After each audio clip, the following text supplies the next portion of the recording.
My name's James Stukey. I'm from Southport, Florida, and we've just come through one of the most horrific experiences of our lives with this Hurricane Michael.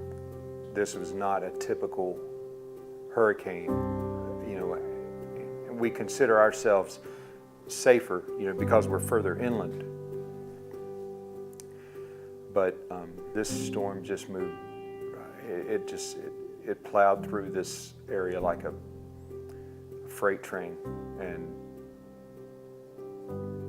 there were no areas that were unaffected. Almost across our entire county.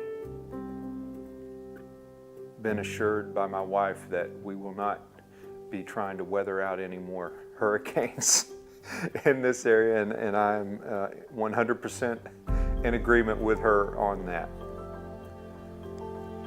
But we'd been working as we could, between working our jobs and trying to keep our kids in school and living 45 minutes from our home temporarily.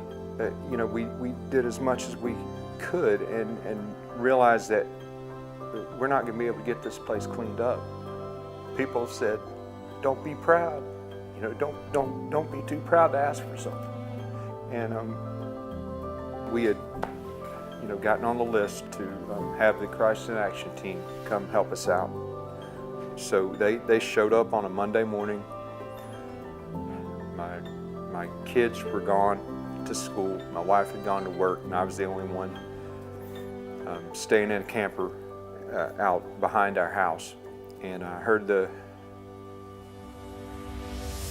some voices and things out in the yard, and I didn't think about it at first, because now, you hear chainsaws at midnight, it's normal. I looked out the window and I saw the red shirts scampering around the yard, the Christ in Action guys, and man, these people, this is serious. They are like dialed in. I got a call from my wife that afternoon when she got home from work, and she just had this excitement in her voice, which nowadays, that's good. And she said, "Did you know what they were going to do when they came?" She said, "Did you realize what they were going to do?" And I said, "Well, they were working pretty hard when I left. I figured they'd get those trees out of there." She said, "They took everything. They got everything out of the yard. Every shingle is gone. And we had shingles everywhere.